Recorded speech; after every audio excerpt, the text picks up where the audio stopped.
conferencia eh, que tenemos en conmemoración del mes del medio ambiente. El día de hoy vamos a hablar de un tema muy interesante que está relacionado con el cambio climático, que es el tema del momento y además el reto más importante al que la humanidad se ha enfrentado. Es por eso que este reto pues requiere de alternativas de solución igualmente retadoras y que sean de una magnitud importante. Yo creo que todos los sectores industriales y antropogénicos en el mundo están buscando estas alternativas. Y en los últimos tiempos se habla mucho acerca del uso, almacenamiento y secuestro de carbono como una de las alternativas que puede venir a solucionar en cierta medida este problema al que se enfrenta la humanidad. Pero tenemos que entender qué es, a qué se refiere, cuáles son los retos y cuáles son las oportunidades en donde esto pudiera estarse implementando. Sabemos que a nivel mundial hay algunas instalaciones ya que están buscando fuertemente implementarlo, como es Estados Unidos, Europa, pero no son los únicos. También está China, Corea, Australia, ya buscando la implementación de esta tecnología. Y para eso tenemos el día de hoy una invitada de lujo que nos va a platicar un poquito de este tema. Le cedo la palabra a mi compañera Patti Ramos para que nos ayude a presentarla. Gracias, Ivette. Buenos días a todos y a todas. Y bueno, vamos a hablar un poquito de la semblanza de Yasmín. Yasmín es egresada de la carrera de Ingeniería Geológica en la Universidad Nacional Autónoma de México. Fue directora de Tecnologías Limpias en la Secretaría de Energía, donde estuvo a cargo de los temas de captura, uso y almacenamiento de carbono, así como programas sobre energía oceánica y tecnologías emergentes para la generación de energía limpia.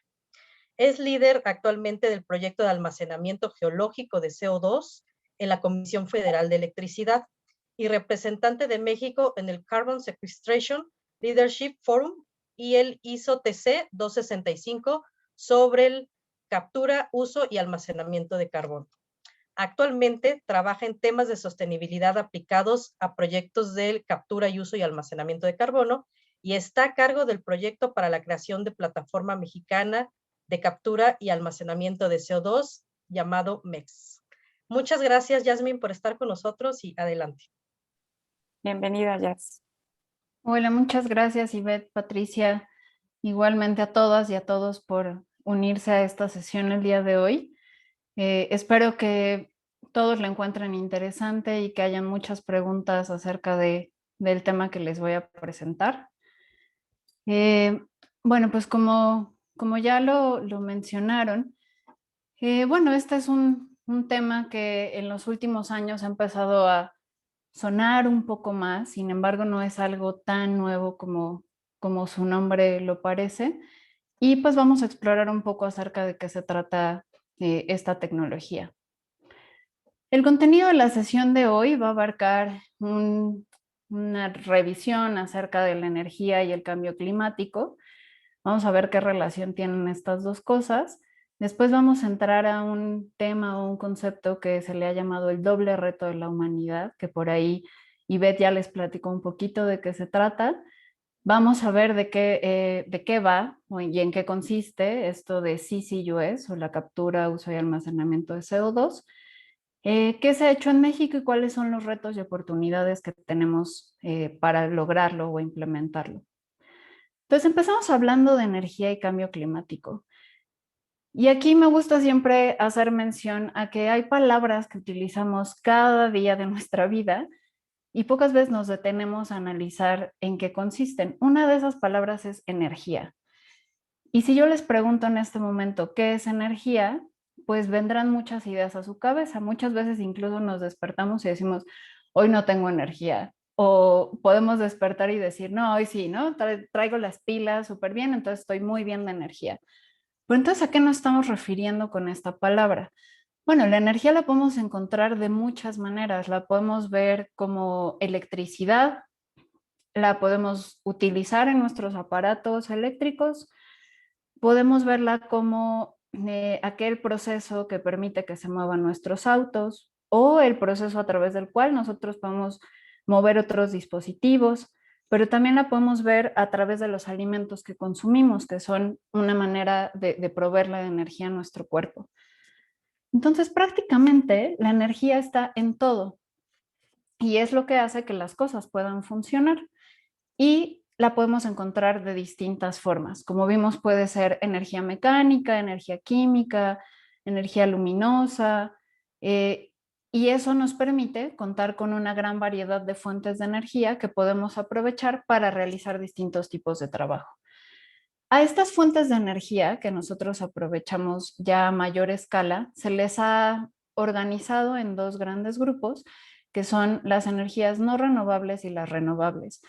Y vale la pena mencionar que cuando utilizamos este término de renovables es porque en el tiempo humano tenemos la capacidad de ver o de no ver que este tipo de fuentes podrían volver a crearse, de ahí lo de renovables, de nuevo, ¿no? De volver a ser nuevo. Entonces, en el caso de el carbón, el petróleo y el gas, que son combustibles fósiles, pues no es posible que en tiempos de vida humanos estos se vuelvan a formar, porque todos ellos se formaron hace millones de años a partir de los restos de organismos vivos, principalmente plantas marinas o terrestres, que pues vivieron hace mucho tiempo, ¿no? En el caso de la energía nuclear, de donde viene la energía o la fuente de energía es de minerales radioactivos. Pero tenemos también otras fuentes a las que les llamamos renovables, y esto es porque probablemente es más fácil que en nuestra vida veamos que continuamente están presentes. Una de ellas es el agua, que aprovechamos, por ejemplo, en las hidroeléctricas o anteriormente en molinos. La geotermia, que se refiere al calor que hay interno de la Tierra y que podemos aprovechar también para generar, por ejemplo, electricidad. El viento, que aprovechamos a través de turbinas eólicas. El sol, que ahora podemos aprovecharlo, o esta radiación lo podemos transformar gracias a paneles solares. La biomasa, que lo que hace es utilizar también restos de plantas o de animales existentes o incluso residuos de origen orgánico, pero actuales, ¿no? A diferencia de los combustibles fósiles. Y también tenemos a la energía oceánica, que es aquella en donde se aprovechan los movimientos de corrientes, de mareas, y también las diferencias en las temperaturas y la salinidad del agua en océanos y mares. Entonces, todas estas son fuentes de energía que nosotros podemos aprovechar. Y bueno, la energía tiene un papel súper interesante en lo que respecta al desarrollo de las civilizaciones. Y de acuerdo con este autor, con Gutzblom, él hace un análisis y dice, ok, la civilización y la humanidad ha pasado por diferentes etapas o regímenes, como él les llama, a través de los cuales han aprovechado diferentes fuentes de energía, y la capacidad de innovación y de aprovechamiento de estas fuentes de energía es lo que ha ayudado a tener un salto evolutivo. La primera etapa, que es donde se aprovecha la biomasa, es a la que le llama la etapa o el régimen de fuego, que es cuando por primera vez se tiene acceso a una fuente de energía y se aparece el concepto de combustible.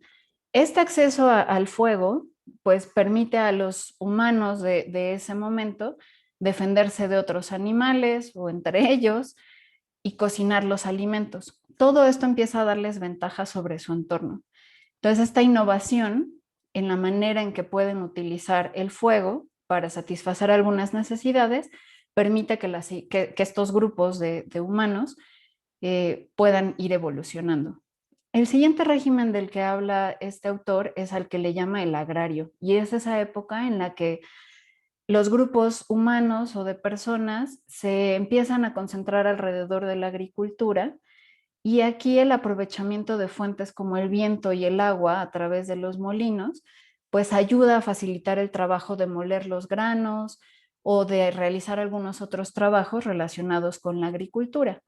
Pero también, por ejemplo, el aprovechamiento del viento para la navegación da una gran ventaja, porque entonces empezamos a salirnos a explorar el mundo, hay un intercambio de conocimientos, hay también este proceso de conquistas, y eso marca otro salto en la evolución de las civilizaciones. Si han sido buenos o malos, eso podemos discutirlo en otra charla, pero es importante tomar en cuenta que todas estas fuentes de energía que yo les mencionaba son las mismas que se han aprovechado históricamente por los seres humanos. El último régimen es al que le llaman la industrialización. Y en este es en el que el humano descubre el potencial energético que tienen los combustibles fósiles. Primero el carbón, que es el que marca precisamente el inicio de la era económica moderna, y con él vienen algunas otras innovaciones y tecnologías como la máquina de vapor, más adelante la máquina de combustión interna, donde se aprovecha el petróleo también. Y a este es el momento donde empezamos a tener una disrupción muy importante, no solamente en la manera en que avanzamos como civilización, sino la manera en que estamos transformando e impactando nuestro entorno. Yo les mencionaba que los combustibles fósiles se formaron hace millones de años gracias a las plantas que existieron en el mar y en continente en ese tiempo.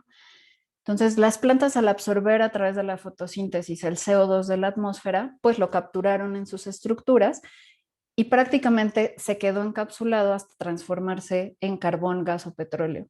Lo que ocurre en este momento de la industrialización, cuando empezamos nosotros a quemarlo para hacer el trabajo más fácil, es regresar ese CO2 que se había capturado hace millones de años. Y entonces, pues habrá gente que diga, no, a ver, estas cosas de los cambios o las variaciones en las concentraciones del CO2 no tienen nada que ver con nosotros los humanos. Sin embargo, la ciencia nos muestra otras cosas.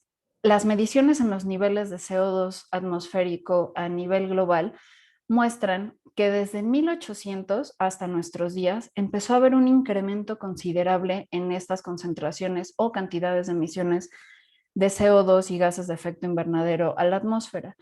Particularmente en los últimos 80 años, este incremento ha sido tan grande que es hasta 8 veces mayor que a inicios del siglo pasado. Y claro, cuando empezamos a correlacionarlo con la actividad humana, pues parece ser que las curvas se parecen bastante. Pero bueno, tomando en cuenta a los escépticos, podemos decir que a lo mejor es un asunto de escalas, porque pues los niveles de CO2 y las variaciones climáticas han existido siempre en la Tierra, ¿no? Bueno, si echamos un ojo en los últimos 800,000 años, vamos a ver que efectivamente hubo variaciones o han habido variaciones en las concentraciones de estos gases. Esto se debe principalmente a las dinámicas entre plantas, animales, los océanos y la actividad volcánica. Pero todos esos son procesos naturales, ojo, ¿no? Ahí es donde precisamente se logró crear este ciclo que ustedes ven en la gráfica, que ven aquí, donde pues sí había variaciones, pero realmente teníamos un entorno estable, lo cual permitió que muchos animales, incluido el ser humano, lograran adaptarse y evolucionar. Pero vemos aquí esta pequeña rayita que en los últimos años hay un desbalance o un cambio significativo en estos números. Si aún quedan escépticos con esto, ok, echemos un ojo más atrás en el tiempo. Si nosotros hablábamos de cientos de miles de años, ahora hablemos de millones de años. Si nos vamos hace 500 millones de años, van a ver que las concentraciones de CO2 en la atmósfera eran hasta 18 veces más altas que las que tenemos hoy en día. Y no sé cómo se imaginan ustedes que era el planeta en ese momento. Imagínense, 18 veces más altas que las que vivimos hoy. Y con las 400 partes por millón que tenemos hoy, estamos todos en medio de la crisis. Pues déjenme decirles que hace 500 millones de años no era así la Tierra, las condiciones eran muy distintas. En ese entonces la radiación del Sol era menor, era un Sol mucho más joven que emitía menos radiación.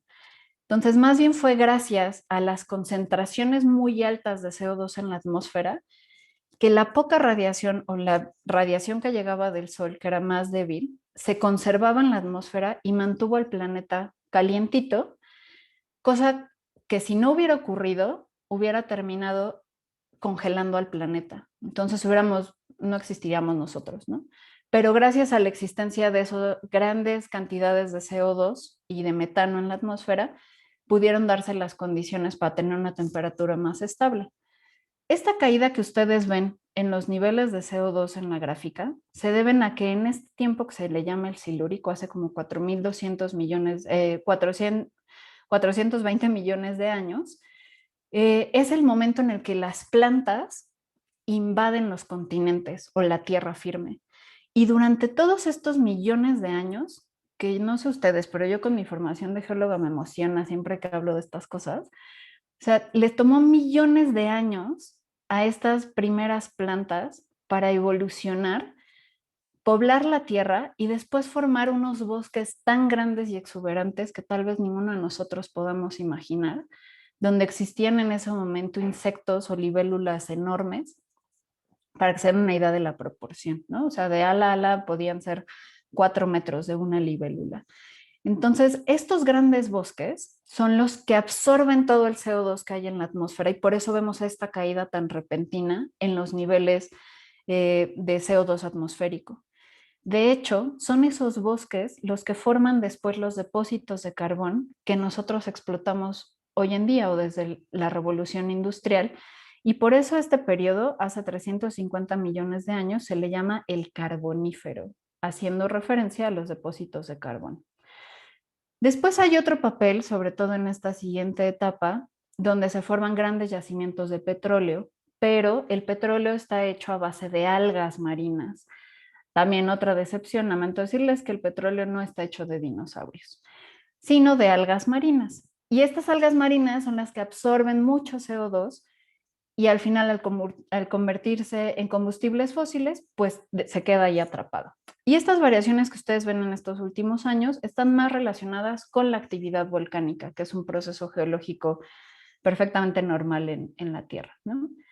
Pero si comparamos las tres gráficas y las tres escalas de tiempo, vamos a ver que pues normalmente al planeta le tomó millones de años poder adaptarse o equilibrarse, tratar de balancear las condiciones biológicas y geológicas, ¿no? Incluyendo todos estos ciclos y cosas planetarias, ¿no? A nivel de sistema solar.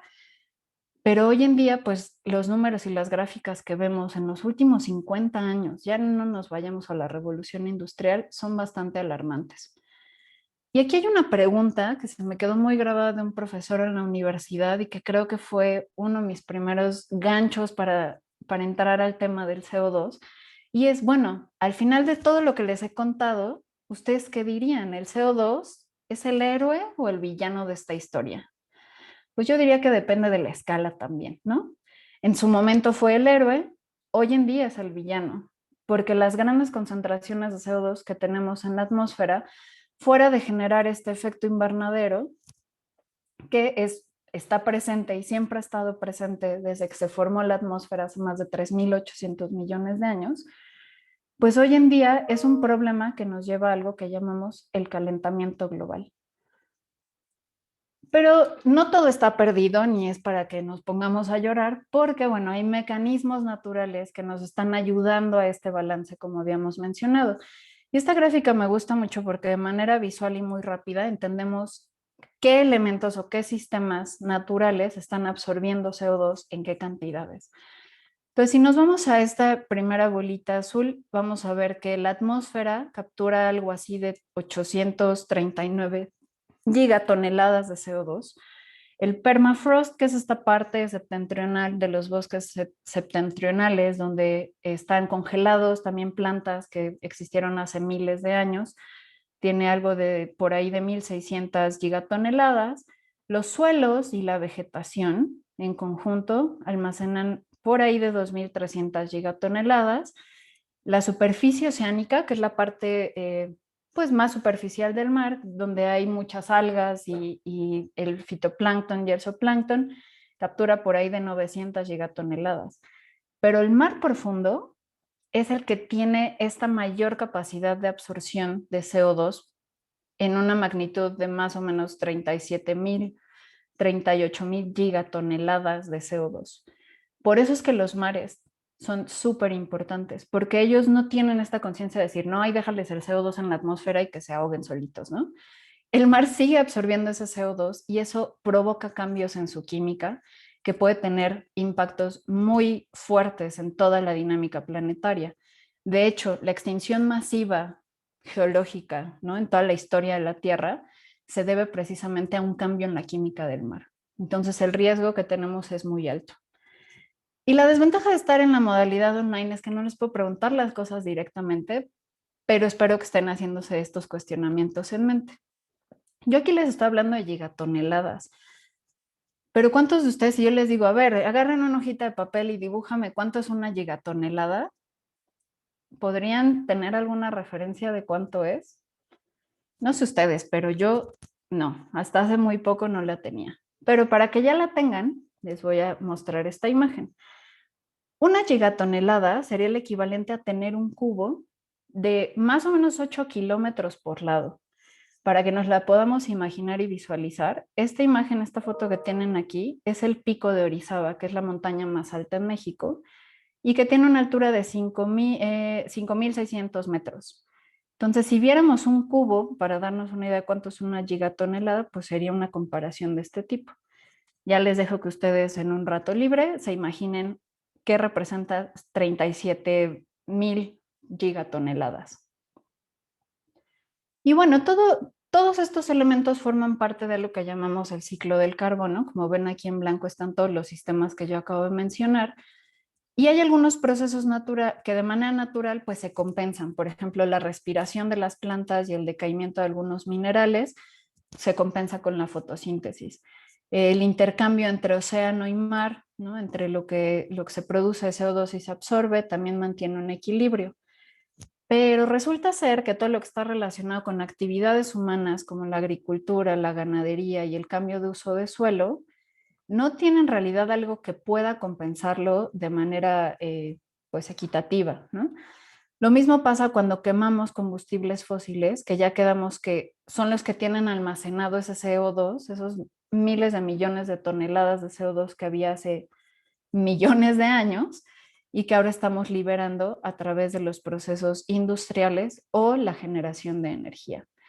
Y aquí es precisamente donde vamos a introducir el tema del doble reto de la humanidad, porque indudablemente pues sabemos que necesitamos de recursos naturales y de servicios y de bienes como alimentos, como energía, como el transporte, para poder sostener el tipo de vida que llevamos hoy. Tal vez si viviéramos como las primeras comunidades o antes de la revolución industrial, podríamos encontrar una manera más sostenible y natural de interactuar con nuestro entorno. Pero no es así, porque gracias a todos los avances tecnológicos y a estas disrupciones tecnológicas, podemos estar platicando el día de hoy, aún en medio de una pandemia. Pero el cambio climático, como les decía Ivette, es tal vez la parte más crítica o el reto mayor que tenemos hoy en día. Y este cambio climático pues viene de alguna manera influenciado por el crecimiento económico y de población, que son dos de las razones por las cuales se ha acelerado la demanda de recursos y de servicios que provoca este incremento que veíamos en las primeras gráficas como muy rápido en las emisiones de CO2, pero no solamente eso, sino que también ha intensificado los impactos negativos que tenemos sobre el ambiente y sobre la sociedad. Indudablemente, pues este tema de cómo hacemos compaginar nuestra necesidad del acceso a la energía con el ser más amigables o compatibles con las dinámicas naturales, pues es un tema bastante crítico, porque podemos observar que el crecimiento de población tiene una correlación muy justa o muy parecida con el consumo de energía. Pero a mí esta gráfica me gusta mostrarla porque nos refleja algo muy interesante.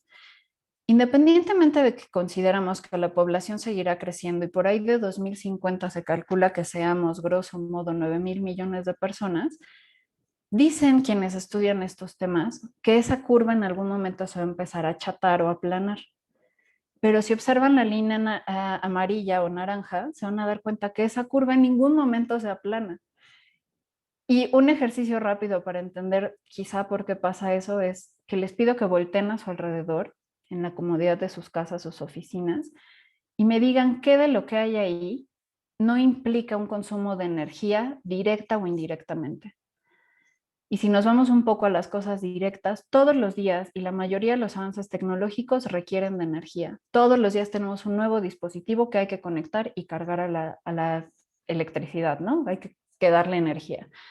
Entonces, esta puede ser una de las razones por las cuales el consumo energético sigue aumentando. Las proyecciones dicen que seguirá aumentando.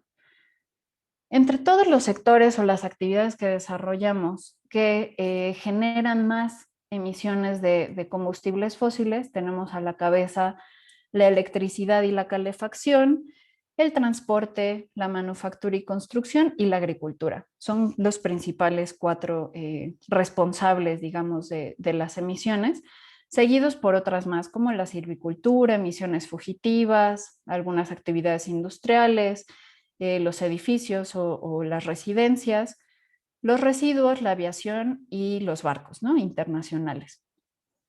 Pues resulta ser que de todos estos, el 72% del aporte de las emisiones deriva de la generación o del consumo de energía. Por eso es que este sector es como en donde se ha puesto más la mira para poder lograr nuestras metas de reducción de emisiones. Y algunos grupos, como los de la Agencia Internacional de Energía, pues han hecho un análisis y proyecciones de cómo podemos lograr la reducción de emisiones que necesitamos para evitar llegar a este tope en el cual hemos emitido tantas cantidades de gases de efecto invernadero que la temperatura del planeta rebase un incremento o tenga un incremento de 2 grados centígrados. A eso es a lo que ellos le han llamado el escenario de desarrollo sostenible. Entonces, para poder llegar a este escenario, ellos proponen estas 8 medidas, o más bien dicen que estas son las 8 cosas que pueden ayudar a reducir las emisiones.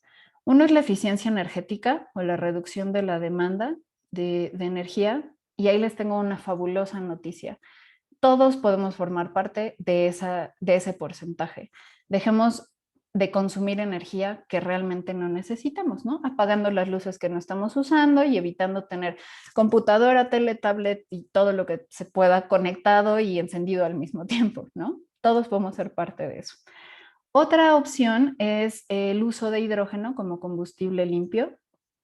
Otra es el de la bioenergía, donde, bueno, tenemos plantas que están absorbiendo CO2 de la atmósfera y yo al final las utilizo para poder generar energía.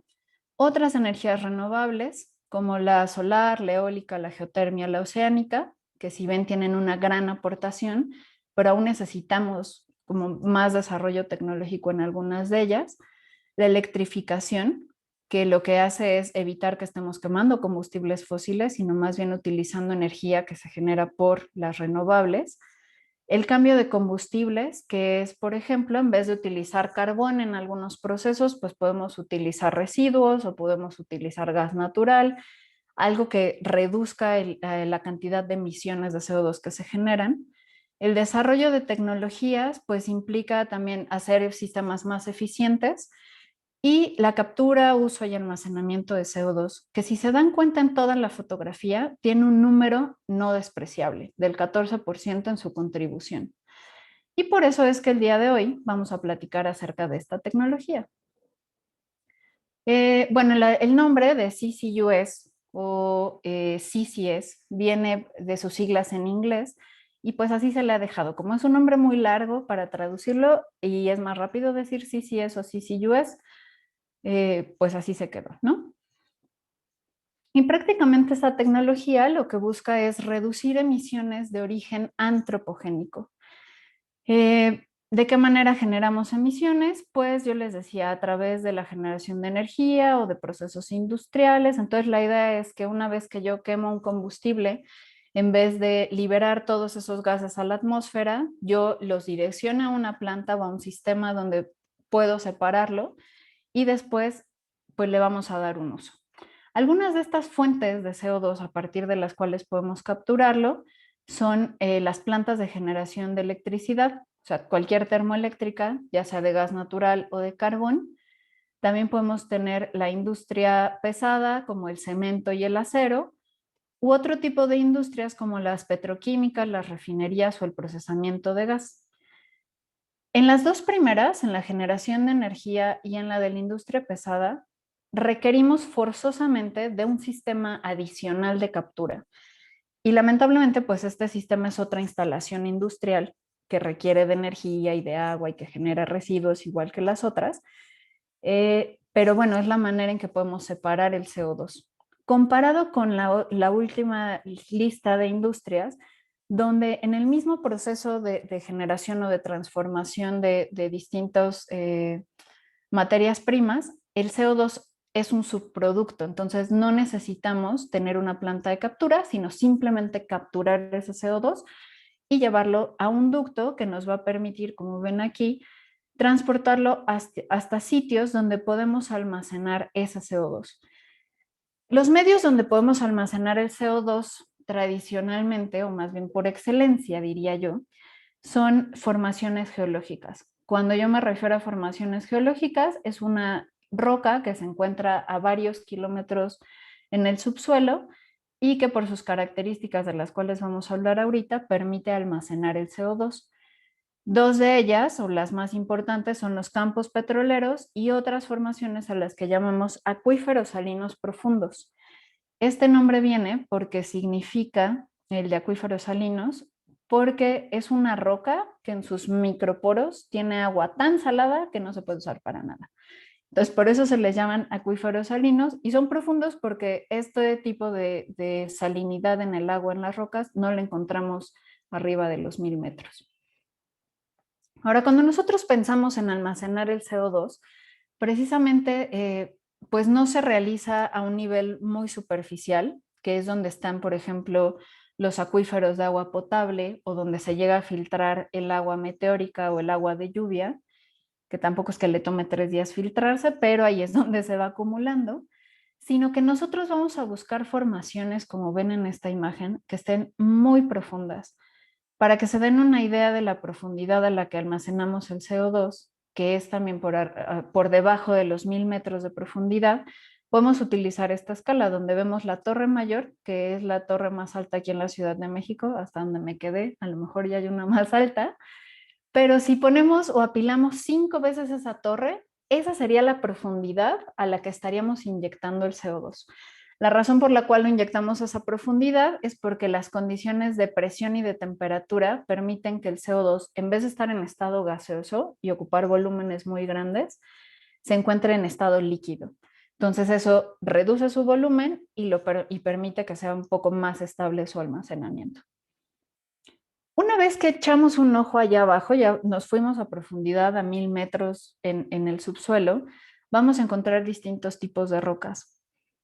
Una va a ser esta roca, la que le llamamos roca almacén, que es una roca que tiene microespacios, así poros muy microscópicos, que están conectados entre sí y que por lo tanto permiten que yo inyecte el CO2, que como les dije entra en estado líquido, y se pueda como ir dispersando en la roca. Por encima de esta roca yo voy a tener otra, que es esta oscura que ven aquí, que se llama roca sello, y es una roca impermeable que prácticamente no permite el paso del CO2, porque al ser el CO2 mucho más ligero o menos denso que el resto de los fluidos que hay en el subsuelo, va a tender a subir y entonces necesitamos un tope, ¿no? Como la tapadera que ayude a contenerlo allá adentro.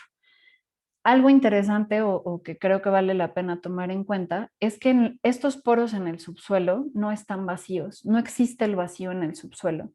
Tenemos forzosamente agua, gas o aceite que están ahí contenidos. Entonces, cuando inyectamos el CO2, este CO2 va a empujar a los otros fluidos que están en los poros y eventualmente en algunos casos se empieza a mezclar con ellos y con los minerales de las rocas.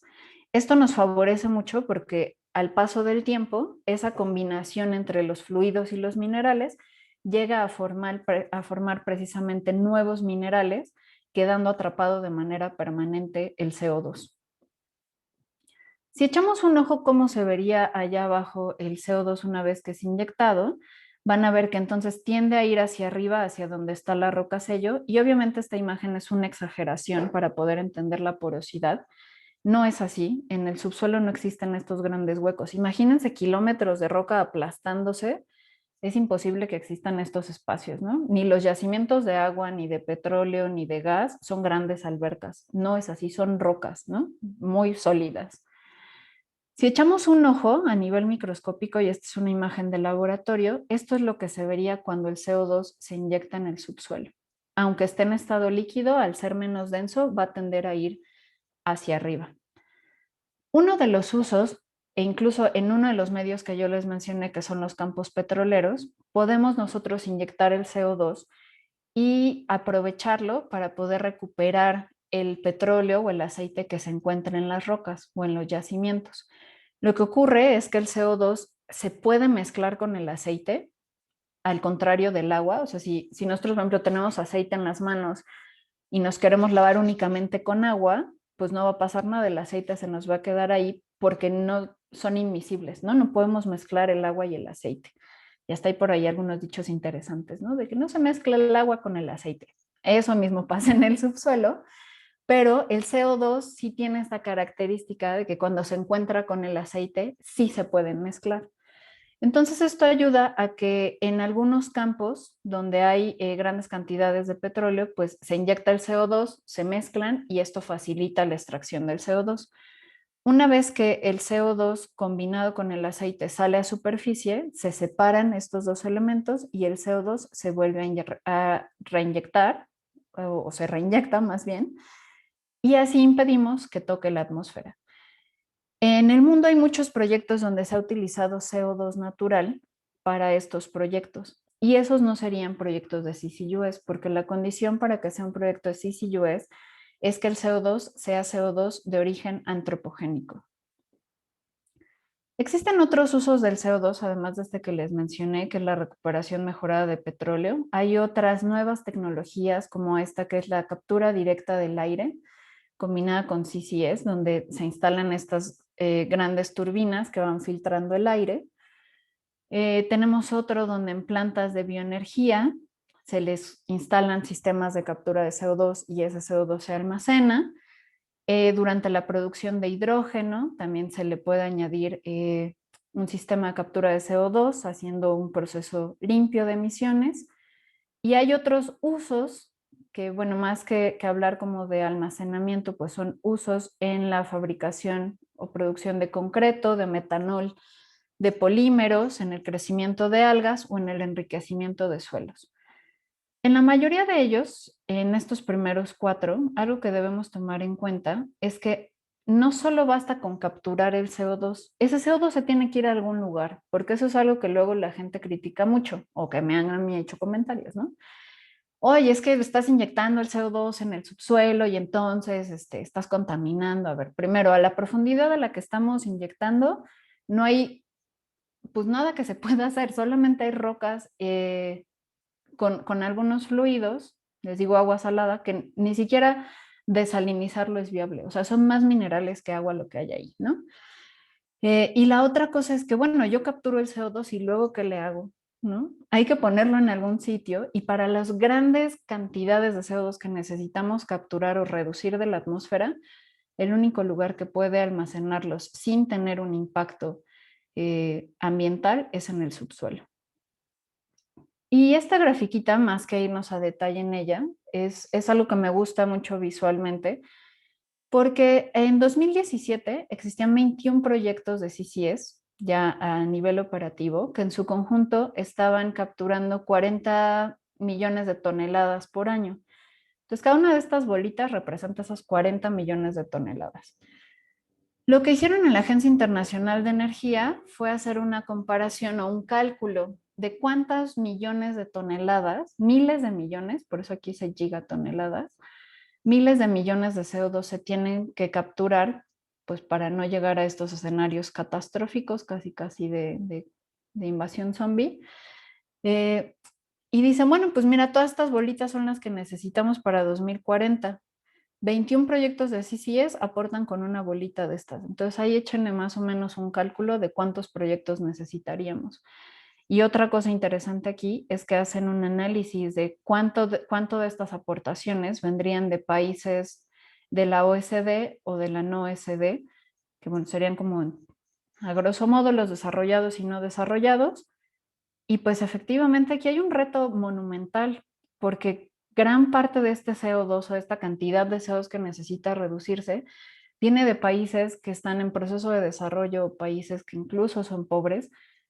Y este tipo de proyectos y de cosas demandan mucho dinero y de mucho conocimiento. Entonces, ¿cómo podemos romper esta diferencia o esta barrera, ¿no? Una actualización en cuanto a los proyectos es que hoy en día existen 51 instalaciones a gran escala y pueden consultar esta información en los reportes que genera el Global CCS Institute cada año, y ellos tienen todos los detalles de cada uno de los proyectos, cómo funcionan, cuánto almacenan. Entonces, si están interesados en el tema, pueden entrar a su sitio web. Finalmente, la última parte de esta sesión se refiere a CCUS en México, cuáles son sus retos y oportunidades. Y una de las motivaciones o de las cosas que impulsan CCS en México son los acuerdos internacionales a los que el país se ha sumado para lograr combatir el cambio climático a través de la reducción de emisiones. Uno de ellos, o el más famoso hasta ahora, es el Acuerdo de París. En su momento, pues este fue en 2014, esto fue lo que se sometió en ese acuerdo, esto fue lo que México se comprometió a reducir a 2030. Y existen dos tipos de metas, a lo mejor ya ustedes están familiarizados, pero por si no, las no condicionadas se refieren a la cantidad de emisiones que vamos a reducir tomando como línea base el año 2000 sin ayuda de nadie, ¿no? O sea, el país solito se pone las pilas y hace lo que tenga que hacer y va a reducir el 22% de las emisiones. Y hay otro escenario, que es el de las metas condicionadas, donde se dijo, bueno, nosotros reducimos el 22%, pero si otros países colaboran con nosotros y nos apoyan con compartiendo tecnología, a lo mejor financiando proyectos, pues entonces podemos comprometernos hasta un 36%. Entonces, dentro de estas posibilidades y de todas las cosas que podemos hacer para lograr esas reducciones, pues existe CCS. Entonces, en este escenario que se planteó cuando se presentaron estas propuestas en el Acuerdo de París, pues se crea esta línea base, que se la conocía como el business as usual, y entonces estas son la cantidad de emisiones que podemos reducir en México de acuerdo con distintos sectores. De todos estos sectores, existen algunos en los que hay el área de oportunidad para que CCS se desarrolle. Uno es en el eléctrico, en el sector de la generación de electricidad o de energía, en la industria del petróleo y gas, en procesos industriales y en los residuos, ¿no? Con esto que decíamos de la bioenergía y CCS. Entonces, todas estas son las áreas donde CCS tiene chance de participar. Y bueno, pues nosotros tenemos algunas metas ya, ¿no? De cuánto necesitamos reducir. Y a 2017, la cantidad de emisiones que se están generando en el país eran de 741 millones de toneladas anuales, donde vemos que los sectores energía y de procesos industriales, pues son los principales sectores que están aportando con CO2 en comparación con el metano, que más bien viene de la parte de la agricultura y el cambio de uso de suelos y de residuos. Entonces, digamos que nuestras prioridades o las primeras áreas donde pensaríamos en que CCS se aplique sería relacionado con energía y con industria. Algunos estudios ya se han hecho para identificar dónde tenemos todos estos elementos y condiciones que yo les mencioné que conforman un proyecto de CCS, y se identificaron 3 regiones, todas ellas en la zona del Golfo de México, y esto es porque aquí es donde están ubicados precisamente los campos petroleros, donde podemos almacenar el CO2 y de donde tenemos también información geológica.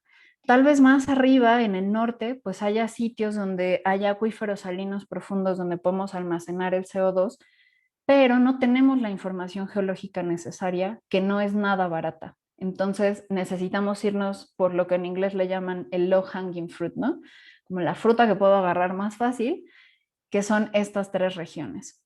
Y en estas 3 regiones está la presencia de los sectores que yo les mencioné, que es el de la energía, el de procesos industriales y el de la industria petrolera.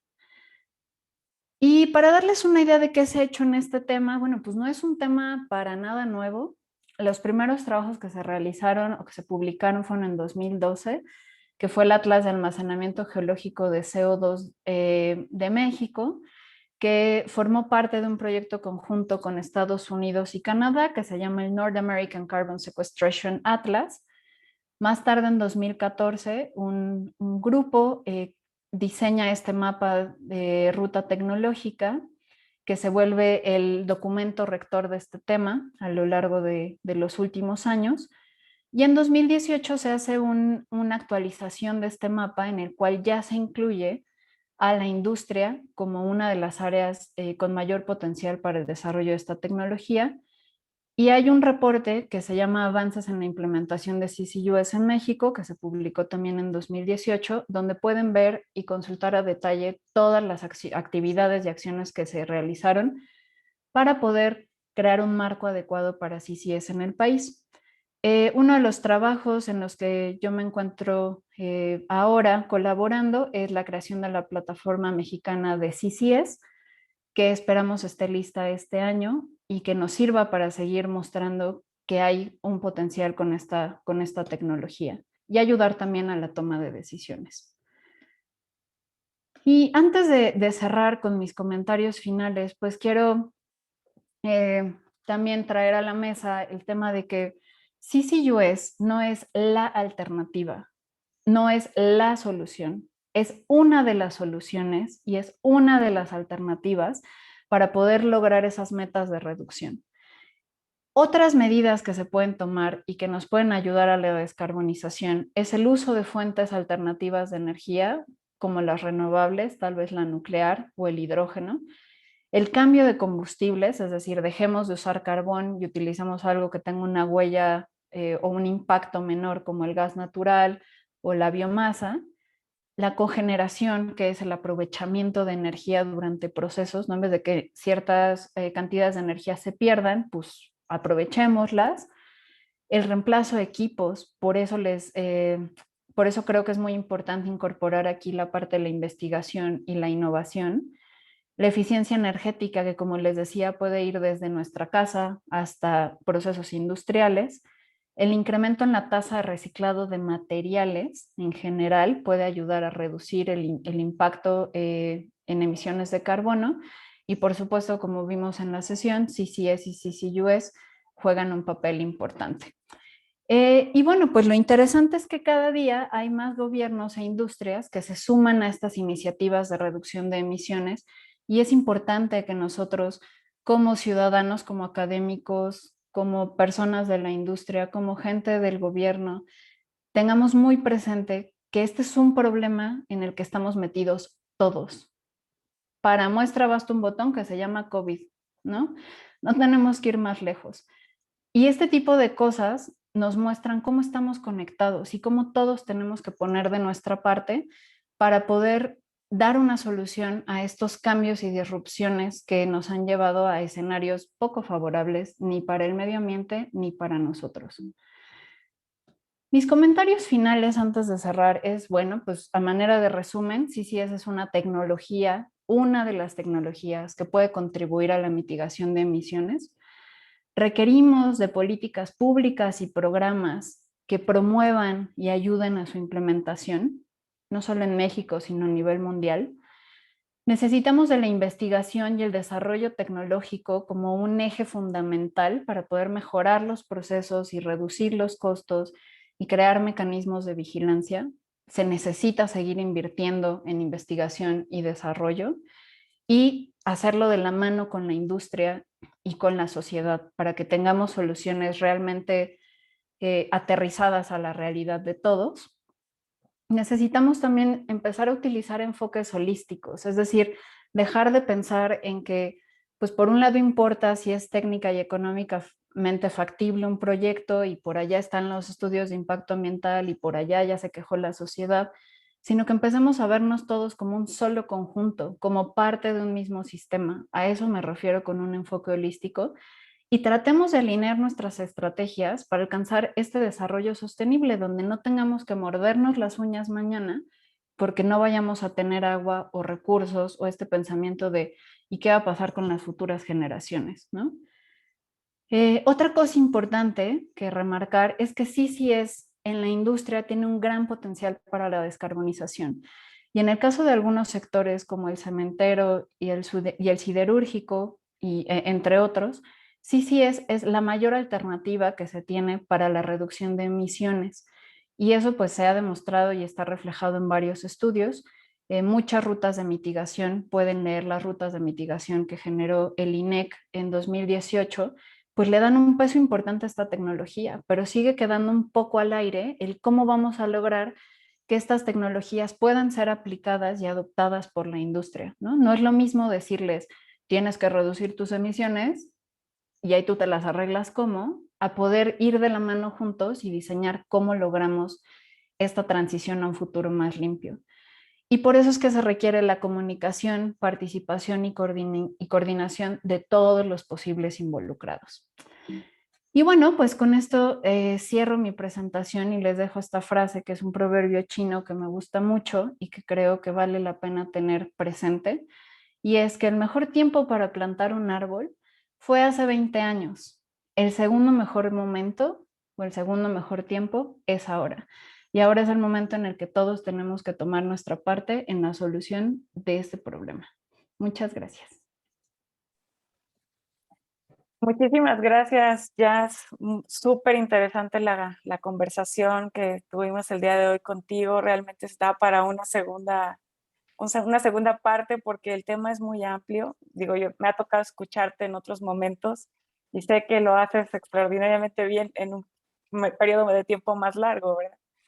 Y también hemos recibido muchas preguntas o bueno, algunos comentarios del público diciéndote que felicidades, que está muy interesante. Hay una pregunta aquí de Jorge Franco y dice, ¿se aplica la captura de CO2 para extracción de depósito de petróleo como los oil sand en Canadá? Sí, se puede utilizar el CO2 para extraer prácticamente cualquier tipo de petróleo o incluso de gas. Claro, el tema con los oil sands es que es un tipo de petróleo tan duro, ¿no? O pesado, se le llama en la industria petrolera, que todo el proceso, más bien toda la cadena de valor y el ciclo de vida de esas acciones tienen una huella ambiental muy fuerte. Pero sí el CO2 puede emplearse en ese tipo de proyectos. Muy bien. Gracias. Gracias, Saúl Jazz. Alberto Moreno, perdón, Pati, también dice, buenas tardes, excelente presentación. ¿En qué porcentaje afectará la puesta en marcha de nuevas refinerías en México con respecto me imagino, a los compromisos del Acuerdo de París? Híjole, ese tema se me sale un poco de números. Y bueno, es un tema que creo que tiene un tinte un poco político, en el que generalmente no entro. Quizá no puedo responder tu pregunta en números, o sea, no te puedo dar un porcentaje. Sin embargo, bueno, el desarrollo de todos estos nuevos proyectos y el tratar de dar continuidad al uso de combustibles fósiles sin una estrategia de transición, pues definitivamente puede tener un impacto negativo en el ambiente. Como les mencionaba, pues sí hay alternativas para poder echar a andar este tipo de proyectos, pero reducir su impacto ambiental, porque en refinerías, pues también se puede introducir este tema de CCUS. Hay un centro de investigación que se llama Realize, liderado por Noruega, en coordinación con Finlandia. Me parece que están trabajando en cómo incorporar sistemas de CCUS y procesos de captura en refinerías, que está teniendo mucho éxito. Entonces, bueno, si la idea va por ahí y hay una justificación bastante sólida respecto a por qué necesitamos construir una nueva refinería, pues mi sugerencia sería que lo hiciéramos con los mejores estándares y tomando en cuenta estos impactos ambientales y sociales. Lamento no poder darte un número, Saúl, exacto. Muchas gracias, Jazz. Yo tendría algunas preguntas relacionadas a en qué otros procesos puede ser utilizado además de secuestrarlo en esta parte geológica, Jazz. ¿En qué otros usos podemos usar el CO2? Pues recientemente hay pues muchas investigaciones y proyectos a nivel piloto en el que están utilizando el CO2 para construcción de materiales, por ejemplo, polímeros, ¿no? Algún tipo de plásticos, por decirlo de manera más general. En la industria del cemento, pues se añade para poder darle ciertas propiedades al concreto. Entonces, pues al final es un compuesto que puede combinarse con otros elementos, ¿no? Para mineralizarse. Ahí también hay muchos proyectos ya a nivel mundial. Y de manera más tradicional, pues el CO2 se ha utilizado para los invernaderos o para el crecimiento de algunas plantas, ¿no? Entonces, pudieran ser esos los más inmediatos, aunque sé incluso en México que hay empresas que están ya trabajando en el desarrollo de otros productos donde el CO2 es una materia prima. Muy bien. Hay otro comentario aquí, dice, me pareció muy interesante y considero que una segunda emisión estaría excelente. Me surge una duda si se consideran las perforaciones petroleras. ¿Pudieran utilizarse las minas de explotación no mineral para inyectar CO2? Ya que en la zona centro de México hay zonas industriales que están generando mucho CO2, además de que las manchas urbanas son enormes.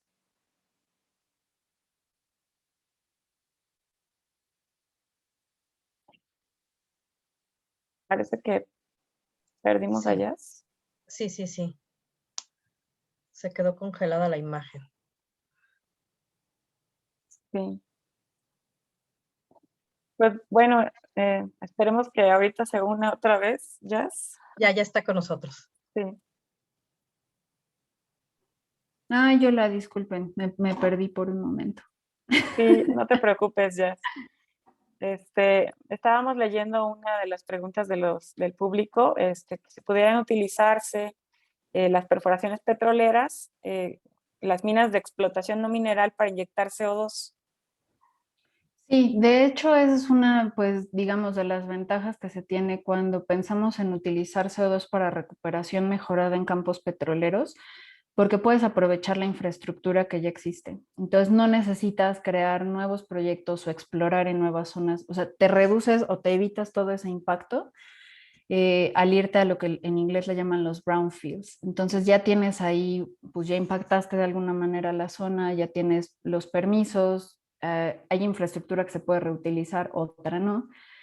Y lo mismo pasa, por ejemplo, en lechos no explotables o no minables de carbón, perdón. Eh, esos no los mencioné, pues son menos frecuentes, pero ahí también lo que pues, se puede hacer es inyectar el CO2 en esos, digamos, depósitos de carbón que no se puede explotar porque económicamente no salen las cuentas, pero hay un proceso en el que el CO2 se adhiere a las paredes del carbón, pero hay que tener mucho cuidado en estos procesos porque cuando se pega el CO2 al carbón se libera metano. Entonces, bueno, pues habrá que pensar en si yo aprovecho ese metano y lo uso como combustible, porque la cosa es evitar que tengamos gases de efecto invernadero en la atmósfera. Claro. Sí, pues yo te agradezco mucho, Jazz, y Patti también, que nos hayas acompañado el día de hoy. Ojalá que tengamos la oportunidad de tenerte en una segunda conferencia, en la segunda parte de este tema tan interesante, y que el Centro Mexicano de Captura de CO2 pues tenga todo el éxito del mundo. Las investigaciones que se realicen ahí seguramente darán mucho para que en México en el futuro cercano podamos tener proyectos derivados de los ejercicios que se desarrollen y que en algún momento puedan ser cercanos en términos económicos para todas las industrias, ¿no? Que ya se han ido reduciendo esos costos, por fortuna, y ojalá que sea una de las medidas de mitigación para México. Muchísimas Sí, gracias, no, Jess. muchas gracias a ustedes, a todas y a todos por conectarse. Eh, pues bueno, afortunadamente podemos conectarnos vía remota, pero no cabe duda que siempre la interacción humana cambia todo y me encantará si en algún momento podemos reunirnos de manera presencial y retomar estos temas. Eh, y pues bueno, como mencionaban, yo ahora pues estoy en el lado académico, trabajando con la Universidad de Edimburgo y el Laboratorio Nacional de Ciencias de la Sostenibilidad en la UNAM en México. Y pues juntos estamos tratando de traer propuestas y herramientas que puedan ayudarnos a la toma de decisiones y cerrar brechas y retomar este tipo de iniciativas, ¿no? Como el Centro Mexicano de CCS, poder realmente ayudar a que todos juntos podamos coordinarnos y lograr encontrar la mejor manera de construir un futuro limpio y sostenible para todos en México. Muchas gracias a todos. Gracias, Jess. Gracias a ti, Jazz. Y a nuestros participantes del día de hoy los invitamos a la siguiente semana, a nuestra siguiente conferencia, y pues nos conectamos muy pronto. Cuídense mucho. Hasta Hasta luego. luego. Bye.